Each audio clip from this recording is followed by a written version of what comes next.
Bonjour à tous, heureux de vous retrouver pour une nouvelle vidéo de tennis de table. Bien sûr, l'actualité chaude du moment, c'est la victoire exceptionnelle de Emmanuel Le Besson lors des derniers championnats d'Europe. Un exploit historique vraiment, en plus accompagné d'une superbe seconde place de Simon Gauzy. Donc vraiment un jour historique pour le tennis de table français. J'aurais aimé analyser un match des championnats d'Europe, malheureusement je n'ai pas réussi à trouver une version longue d'un des matchs de Manu sur ces championnats d'Europe qui m'aurait permis de pouvoir analyser une rencontre de manière correcte. Du coup, je me suis contenté de retrouver un match qui date des championnats du monde par équipe 2014 face au Japon où il rencontre donc le japonais Jun Mizutani. Donc à l'époque, Jun Mizutani est numéro 8 mondial et Manu est environ 58 mondial, entre la 50e place et la 60e place mondiale.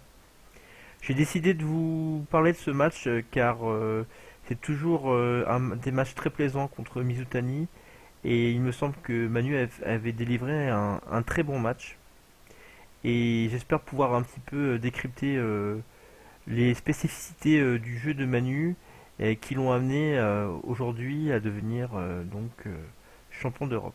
Nous sommes au deuxième match de France-Japon et c'est le troisième tour de poule de ces championnats du monde au Japon. Alors c'est parti, on saute tout de suite dans le feu de l'action.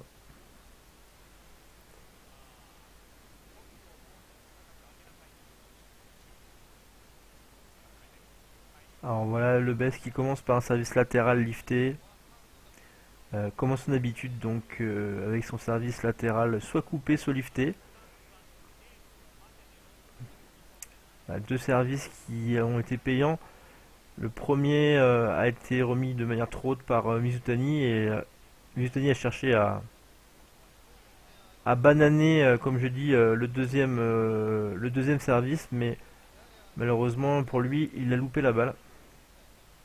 Donc on peut voir qu'à l'époque, Adrien Matenet et Stéphane Wesch étaient encore dans l'équipe. Donc là, un schéma particulier qu'affectionne énormément Manu, c'est-à-dire un flip du revers diagonale. Le joueur adverse est obligé de jouer dans la diagonale et il enchaîne tout de suite avec un pivot. Donc là, très beau point de la part de Mizutani. Manu qui sert bombe. Et comme vous avez pu le voir, Manu qui anticipe tout de suite le pivot. Mais Mizutani avait réussi à trouver la ligne. C'est entre guillemets un petit peu le point faible de Manu, c'est-à-dire qu'il anticipe tout le temps pivot. Et donc si vous êtes capable de jouer rapidement dans le coup droit, il va se retrouver vite en difficulté. Mais c'est beaucoup plus facile à dire qu'à faire, bien entendu. Alors encore une fois, Manu qui, quand on lui sert du côté revers, essaye très souvent de venir tospiner au-dessus de la table. Donc c'est un flip, c'est vraiment un petit tospin, c'est pas un flip banane avec beaucoup d'effets latéral comme peuvent le faire les joueurs, la majorité des joueurs actuels. C'est vraiment un petit tospin où il utilise énormément son poignet. Il arrive à imprimer énormément de vitesse sur ce coup-là. Et ce qui oblige souvent les joueurs à jouer diagonale.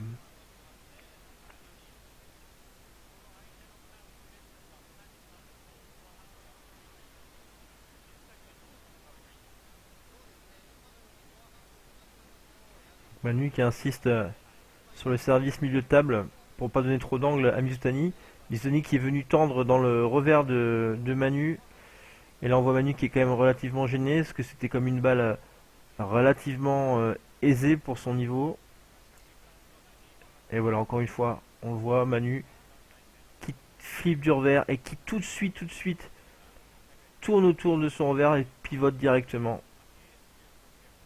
Bon, il n'aura pas eu besoin de s'employer puisque Mizutani fait la faute directement. Mizutani aussi qui est un très bon serveur mais qui a une gamme essentiellement tournée autour des services latéraux. Donc il lance sa balle assez haut, ce qui lui permet d'imprimer beaucoup d'effets à la balle. soit coupé, soit lifté en règle générale. Et en revanche, il est capable vraiment de trouver toutes les zones de la table avec son service.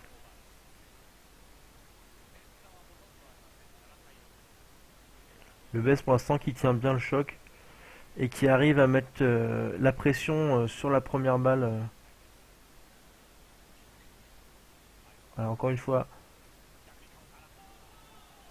même si la balle de Mizutani était très écartée, Manu avait réussi à se dégager en pivot. Et là, la grande force de Mizutani, c'est d'être capable, encore une fois, d'anticiper dans la pleine diagonale et de prendre un pivot qui était vraiment pas évident. Et Manu derrière qui essaye de pivoter. Et là, on voit Manu qui, contrairement au chemin d'Europe, euh, sa position se désagrège en plein coup droit. La qualité de Mizutani, même si elle ne paye pas de mine, est très très importante. Il est pris légèrement de vitesse et son corps part un petit peu dans tous les sens, ce qui l'empêche de pouvoir exécuter un geste correct. Et c'est vrai que ce sont des schémas qu'on n'a pas du tout retrouvés au chemin d'Europe. Même quand vous jouiez très fort, même quand ses adversaires jouaient très fort dans son coup droit, il était toujours capable de repartir et de rester bien compact. Et c'est aussi ce qui explique sa très très grande efficacité sur ces derniers chemins d'Europe. Là on voit encore un schéma qu'affectionne particulièrement Manu, où l'adversaire démarre doucement. Et c'est vrai que ça pardonne pas sur Manu. Dès qu'il a le temps de pouvoir placer son coup droit, il fait pour ainsi dire jamais la faute. Donc vous devez vraiment essayer de le prendre de vitesse. Si vous lui laissez le temps de passer son coup droit en contre-top, il ne le loupe quasiment jamais. La faute grossière de Manu malheureusement sur cette balle de 7. Et ça fait donc 11-8 dans cette première manche. Manu comme qui fait à peu près jeu égal, je trouve, lors de ce début de match. Il a réussi à mettre en difficulté plusieurs fois Mizutani, mais celui-ci l'a pris de vitesse aussi à de nombreuses reprises plein coup droit. Et Manu a fait deux trois fautes à l'image de ce dernier top spin relativement aisé. Et à ce niveau-là, malheureusement, ça ne pardonne pas et ça fait donc 11-8. Il est vraiment important de remarquer à quel point Manu possède un jeu un petit peu anachronique, avec un jeu complètement déséquilibré, avec un coup vraiment plus fort qu'est le coup droit et un revers nettement moins performant. Euh, bon, bien entendu, il a renforcé son côté revers ces dernières années, mais ça reste un joueur qui reste un vrai joueur de coup droit, comme a pu l'être Jean-Philippe Gatien dans les années 90. Mais à ce jour, c'est l'un des joueurs les plus déséquilibrés du circuit. Mais son coup droit est vraiment exceptionnel, ce qui lui a permis de se hisser tout en haut du podium ce week-end. Encore une petite erreur directe. Très beau flip. Mizutani qui a cherché à varier en cherchant un service un peu pioche lifté dans le coup droit de Manu. Manu qui se pose pas cette question et qui vient taper derrière la balle pour un flip gagnant. Je vais couper les commentaires japonais. Et donc, petit souci avec l'arbitrage. Alors c'est vrai que pour être tout à fait honnête, Manu a une tendance à cacher un petit peu l'impact de sa balle avec sa tête. Mais c'est quelque chose qui est, pour ainsi dire, jamais sanctionné ou très rarement. Le Bess qui est vraiment énervé contre l'arbitre. Je ne sais pas ce que l'arbitre lui a reproché sur ce coup. Mais en tout cas, il s'est un petit peu vengé sur Mizutani en lui assénant deux gros coups droits. Et voilà encore une fois le schéma typique. Une seule touche de revers et tout de suite Manu qui pivote. Mais bien entendu, pour pouvoir pivoter, il faut avoir une qualité de balle du revers très importante. Si vous donnez une balle trop lente, l'adversaire va être capable de jouer en ligne s'il vous voit pivoter assez tôt, tandis que si vous jouez vite, évidemment, l'adversaire va se contenter d'essayer de remettre la balle, et donc il va choisir la facilité en jouant dans la diagonale, et c'est là que vous allez pouvoir anticiper et enchaîner avec votre pivot. Et c'est ce que fait à merveille Manu depuis toujours. Et il est marrant de remarquer que même des joueurs du top niveau ne sont pas capables de jouer où ils veulent, quand ils veulent. Ils sont aussi obligés de jouer en diagonale lorsque les adversaires leur donnent du fil à retordre. Et voilà, Manu tout de suite, encore une fois, qui cherche le pivot. Malgré un flip banane, cela n'empêche pas de mettre un top spin très puissant qui déborde tout de suite Mizutani. Alors, encore une fois, comme je vous l'avais dit, flip, flip un peu lent de Mizutani, et le Best qui en profite pour prendre l'avantage dans ce point. Malheureusement, prendre l'avantage dans ce point, surtout face à Mizutani, ça ne veut pas dire grand chose, tellement son jeu à mi-distance est performant et tellement il est capable de ramener un nombre de balles hallucinant loin de la table. Et c'est vrai que Manu a un petit point faible sur les balles hautes. Il n'est pas très à l'aise. Disons que son bras, il a du mal à monter son bras en hauteur. Et ce qui fait qu'il n'a pas forcément le bon axe pour frapper les balles hautes. Et encore une fois, c'est une balle favorable. Après une très bonne remise de sa part, Manu avait l'occasion de pouvoir te spinner facilement. Mais malheureusement, il loupe le top-spin.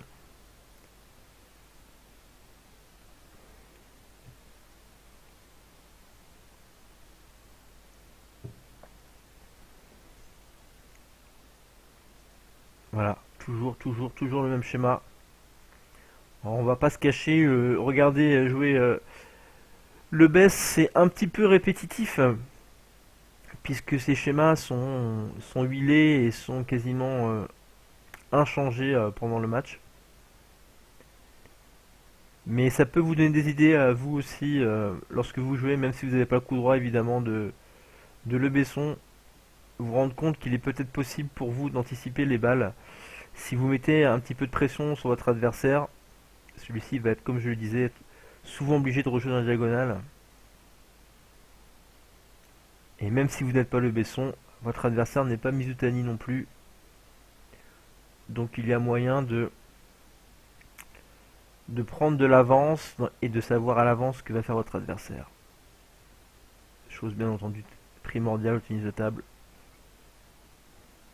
Ça fait 8-6 en tout cas dans ce second set. Voilà, le Bess, encore une fois, qui prend le dessus après une remise moyenne.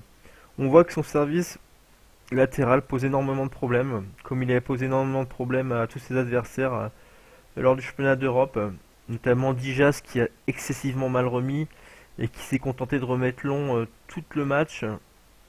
Et face à un tel puncher qui est Manu, c'est compliqué de s'en sortir si vous le laissez prendre l'initiative. Et là encore, on voit Mizutani qui est vraiment dans les cordes. Alors même si Mizutani est pas le joueur le plus actif du circuit et qu'il aime jouer en contre-initiative, on voit à quel point la qualité de balle de Manu est importante et qu'il arrive à déborder des joueurs de classe mondiale comme le japonais. Et ça lui permet en tout cas de recoller un set partout.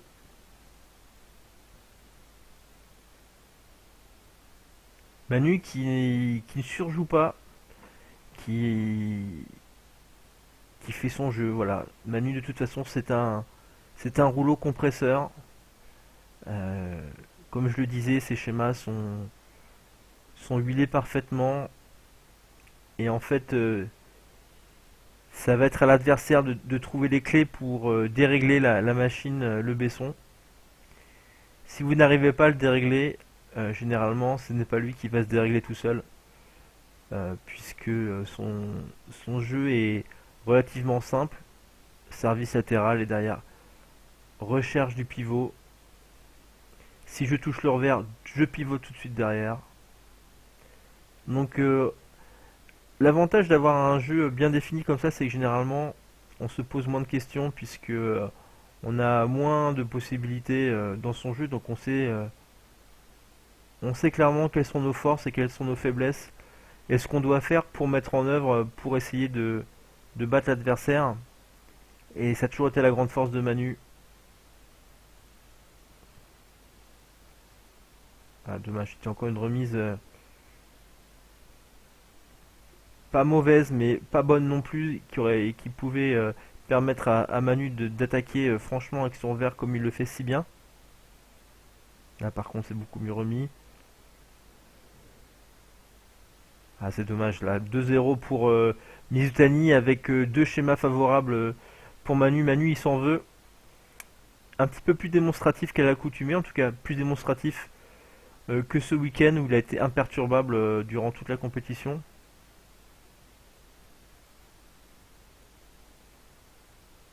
Voilà, là, Manu est capable de se faire déborder là. Lorsque vous arrivez à jouer très très vite dans son coup droit, notamment en ligne où il a tendance à moins anticiper. Bonne remise. Et voilà, toujours un démarrage du revers. Mizutani qui bloque dans le pivot. Et Manu qui ne se prive pas d'accélérer.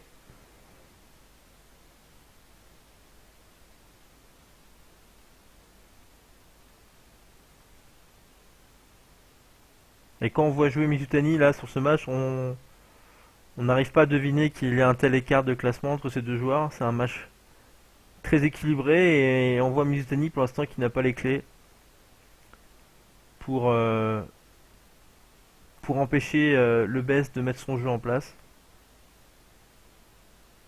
Ah, c'est magnifique, magnifique ça.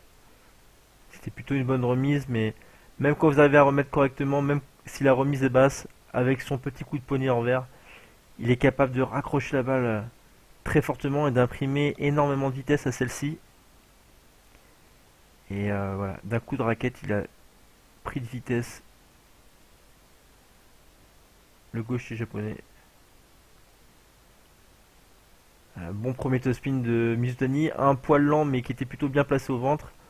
Et là on voit tout le talent de Lebes en coup droit qui est capable malgré un placement au ventre, il est capable de repartir en pivot.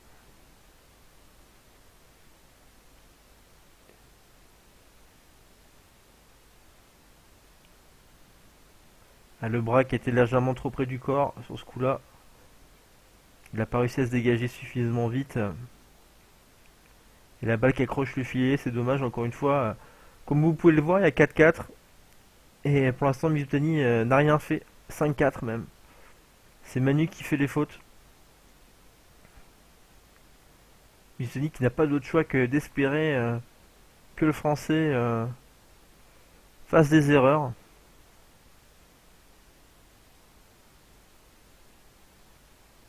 Il a cherché à prendre un risque. Il avait bien lu la qualité d'effet de Manu qui avait servi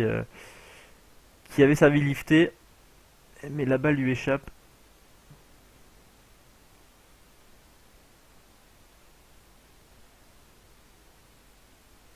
Enfin, remise moyenne là en revanche.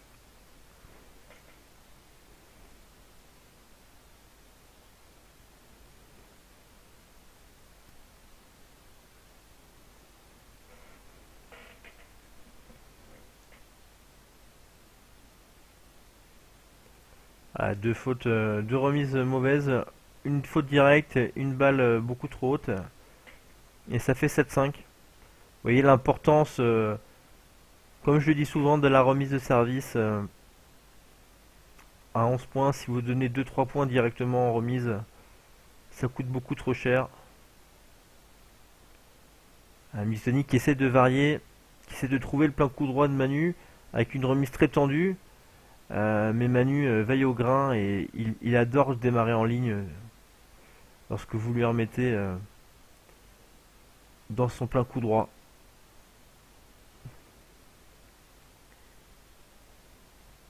Et voilà, ça fait 7-7.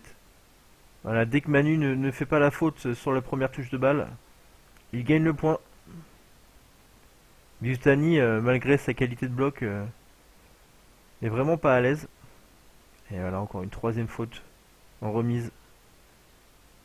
Ça coûte très très cher. La Mizutani qui a rajouté de la qualité de balle au service. Ça aussi, c'est généralement la marque des grands joueurs. Ils sont capables de remettre un petit peu plus de sauce au moment important. Et là, on voit Manu qui loupe le contre-top. Autant dire que si Mizutani l'avait joué ce week-end, celle-ci, elle était sur la table.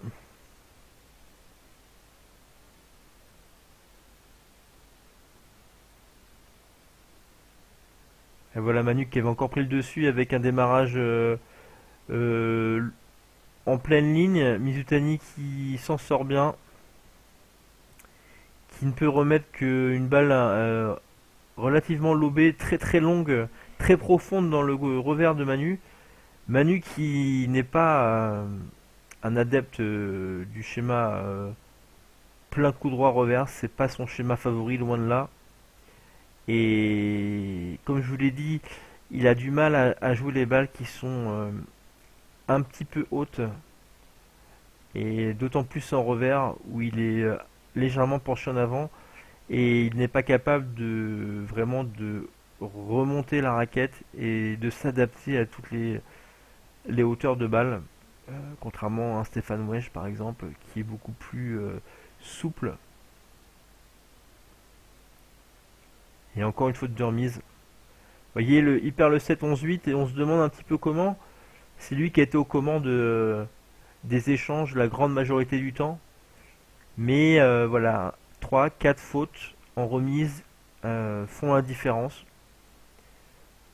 Plus un ou deux contre-top favorables qui ont été loupés. Et malheureusement, Manu laisse filer son adversaire dans cette rencontre. Et donc il est mené 2-1.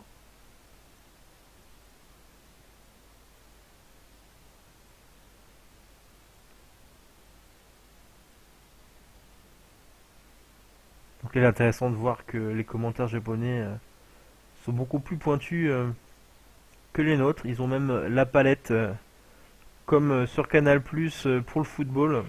Malheureusement, je ne maîtrise pas le japonais, donc je ne pourrais pas vous traduire ce qu'il a été dit. Mais c'est vrai que c'est quelque chose qu'on voit souvent, même dans les magazines de tennis de table japonais. Et il y a beaucoup une grosse partie technique où c'est vraiment poussé, ou avec des photos image par image, où on peut voir toute, toute l'étendue d'un geste, par exemple, pour pouvoir bien analyser la technique. C'est quelque chose qui n'existe pas vraiment en France. Et c'est bien dommage, à mon goût. Et le best aussi qui cherche à mettre la pression avec son flip du revers, mais derrière encore une fois une faute de remise. On peut voir que le service de Mizutani a l'air vraiment compliqué à lire, c'est-à-dire que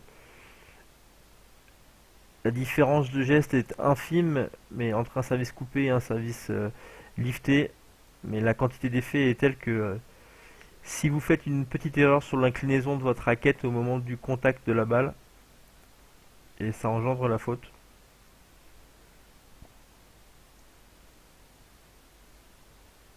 Mizutani qui commence à anticiper, mais malgré ça, vous voyez avec quelle aisance Manu arrive à déporter le japonais qui est en retard sur ce coup droit et qui tranche.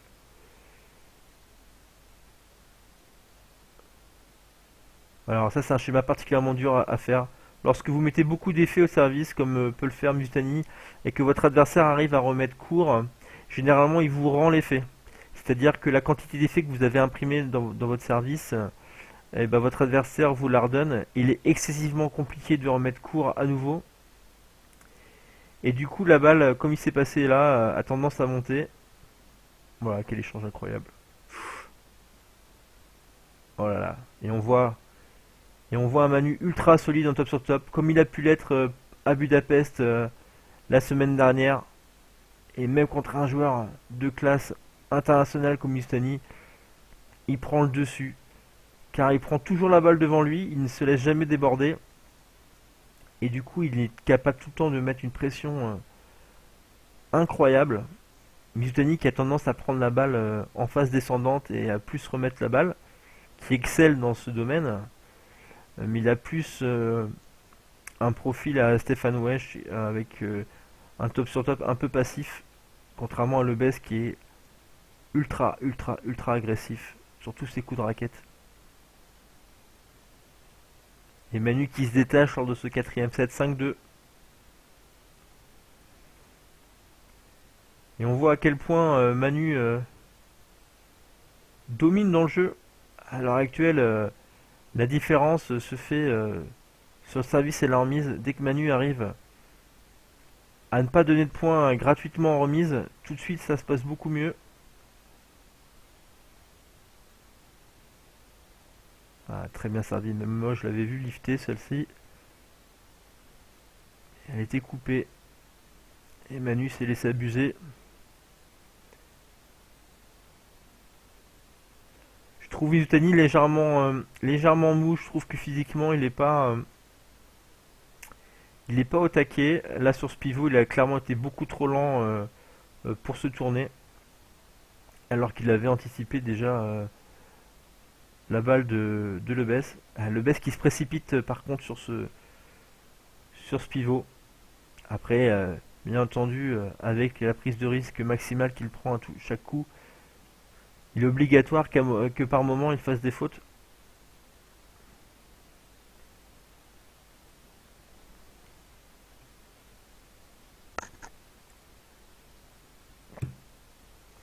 Et voilà, un coup à gauche, un coup à droite, et ça fait point. Voilà, Manu qui monte au-dessus de la table, qui prend la balle tour ensuite, et là vous n'avez aucune chance.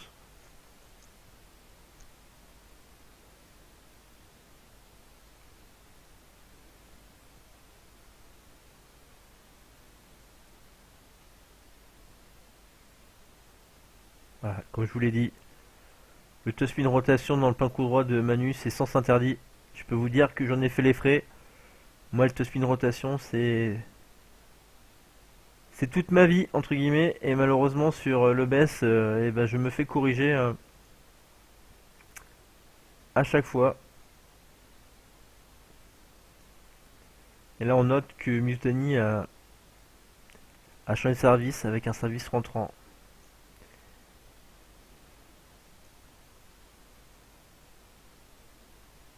Ouais, Manu qui est plutôt à l'aise, même quand on lui flippe dans le plein revers, il est capable de repartir.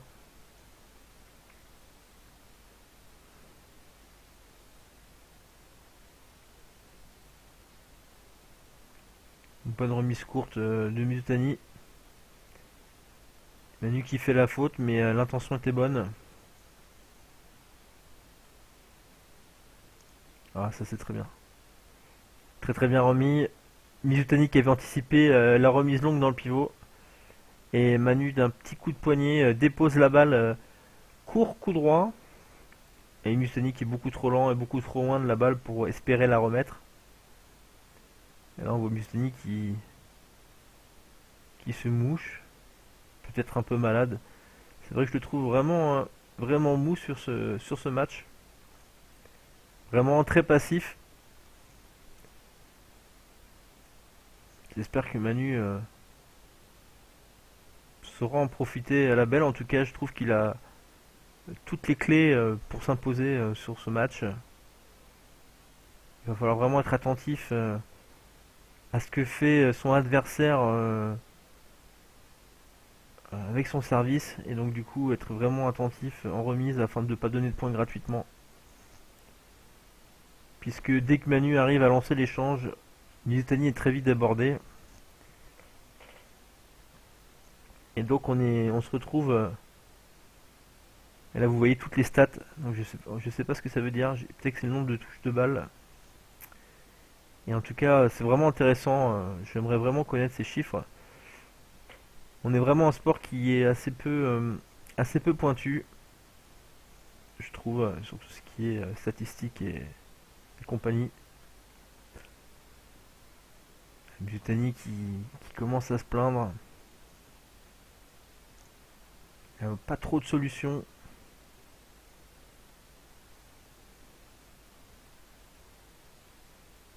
C'est très bien joué. Voilà, c'est très bien joué.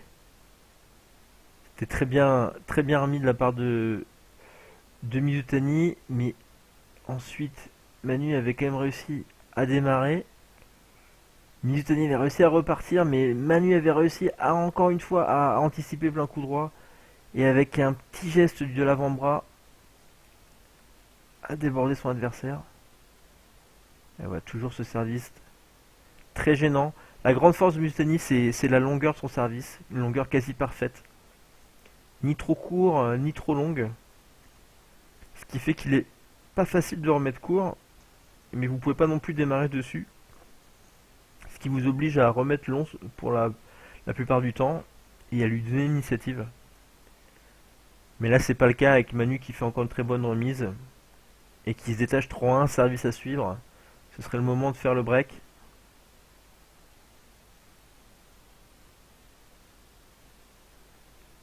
La Manu légèrement en retard sur son pivot qui ne peut pas percuter la balle comme il en a envie, ce qui donne du temps à Mizutani de reprendre le dessus dans ce point. Là, on voit la qualité de son pivot qui est légèrement en dessous de ce qu'il a pu effectuer ce week-end à Budapest.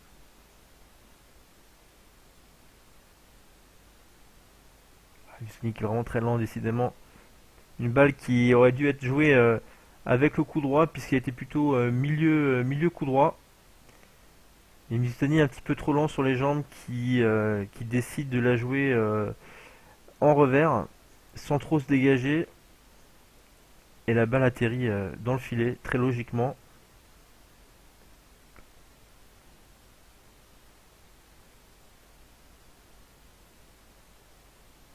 Encore une fois, magnifique remise de rebond. Et il lui fallut que Mizutani soit beaucoup plus vif sur les jambes pour avoir une chance de spinner cette balle dans de bonnes conditions. Mais là, c'est pas le cas. Et ça fait 5-2. Manu qui se détache, temps mort du coach japonais, tout à fait logique.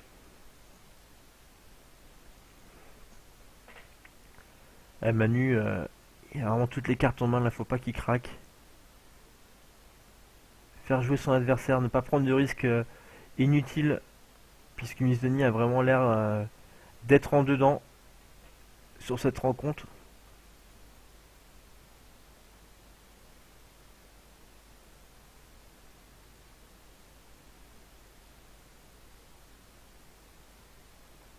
En tout cas, c'est vraiment très bien filmé, très bien réalisé, je trouve,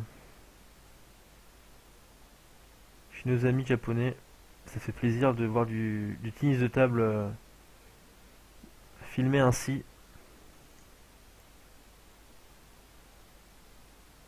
Aïe aïe aïe, c'était encore une très bonne remise. Mizutani qui a ensuite allongé dans le revers, ce qui a légèrement surpris Manu. Mais cette balle était quand même tout à fait jouable pour le français. C'est dommage de ne pas avoir profité. Aïe aïe aïe aïe aïe. Deux fautes grossières en revers. Et contre-temps mort instantané de Manu. Encore une fois, décision très logique de la part du français afin d'empêcher son adversaire d'effectuer une série de points d'affilée. Et nos amis nippons qui donnent de la voix dans les gradins. C'est vraiment dommage là, de la part de Manu d'avoir donné ces 2 points gratuitement. Comme je disais, ne pas donner de points gratuitement. Et malheureusement, c'est ce qui s'est passé sur ce retour de temps mort. Donc là, je pense que tactiquement, les coachs de toute façon avaient déjà donné leur consigne lors du premier temps mort. Donc là, on est vraiment juste dans un cassage de rythme.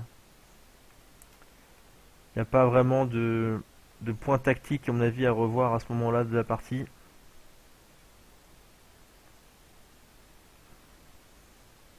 Est-ce que Manu va servir bon, peut-être pour changer? Non.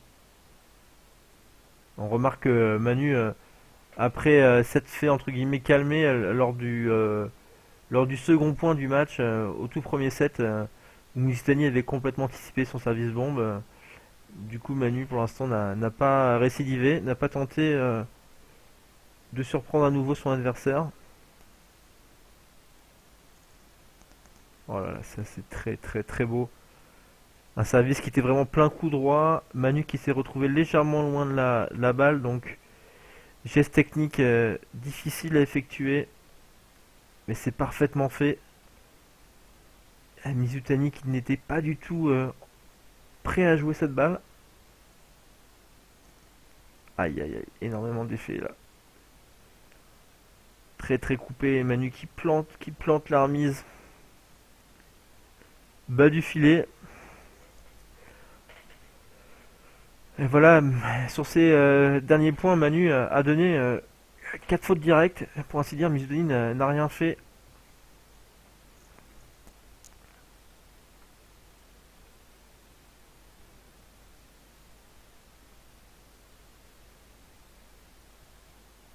Encore une fois, Mizutani qui pas du tout solide sur ses appuis, très lent, qui passe à côté de la balle alors qu'il avait tout le temps de... Même si la remise tendue de Lebes était de qualité, il avait quand même le temps. Aïe aïe aïe aïe aïe. Et on sent, même si on voit pas bien les images, voilà, Lebes qui s'en veut. Qui s'en veut, qui s'en veut, qui s'en veut, parce que c'est vraiment un coup qu'il maîtrise parfaitement, ce flip du revers, et il donne beaucoup de points, alors qu'il n'y a pas besoin forcément de prendre énormément de risques.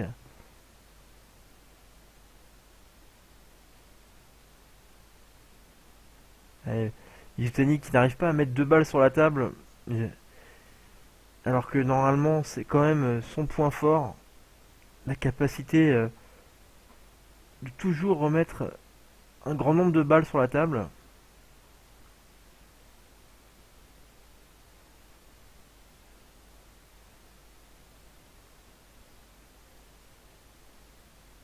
Quel point incroyable qui s'engage là. Voilà, là c'est magnifique, magnifiquement joué avec une défense de Manu qui était mal embarquée dans ce point. Et comme vous voyez la différence de Mizutani, là il a vraiment fait l'effort au niveau des jambes sur cette amorti de Mizutani afin d'arracher la balle. Mizutani qui contre-top en diagonale, mais Manu avait complètement anticipé et a pu enchaîner. Et ça fait 9-7, service à suivre. Allez Manu, il faut conclure. Aïe aïe aïe, c'était bien joué. Quel dommage. Quel dommage ce flip qui lui échappe de peu, mais en tout cas c'était ce qu'il fallait faire. Ouais, pas de regret.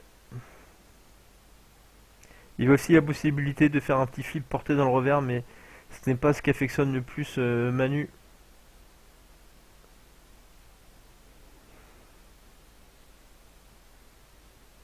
Aïe aïe aïe aïe, encore une faute du revers. Et là, c'est là qu'on voit tous les progrès réalisés ces 2 dernières années côté revers de la part de Manu. Qui a fait 3-4 fautes directes du revers, si on compte aussi son flip à 7-6. 4 fautes directes sur la première touche de balle avec son revers lors de cette belle.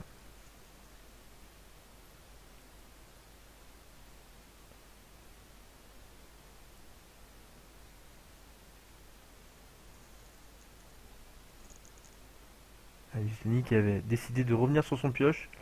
Il s'était fait sanctionner lors de la première tentative. Un petit peu étonné de le voir varier à ce moment du match, alors que sur les services très coupés, Manu avait... Oh là là là, qu'est-ce qui se passe là? Manu qui dit que il a touché le t-shirt, si j'ai bien compris. Et ça fait une balle de match. Ah, ça fait plaisir ce genre de point gratuit à ce moment. Assez inespéré.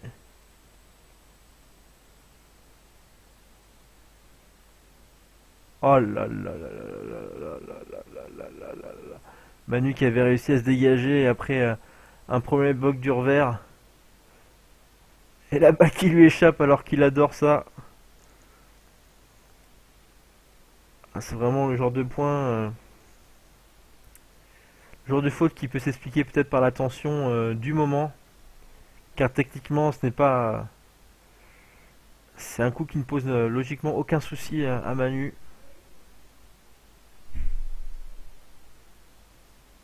Et Mizutani qui sauve une balle de match en trouvant le plein revers de, de Manu.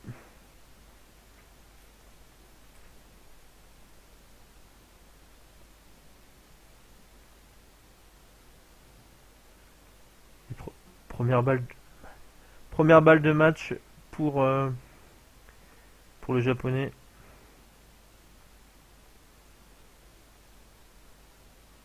Et Mizutani qui varie son service, là on a pu le voir, il n'a pas mis de latéralité sur ce service, un service coupé tout simple. Manu a tenté la prise de risque en tentant un flip plein coup droit, malheureusement ça lui échappe.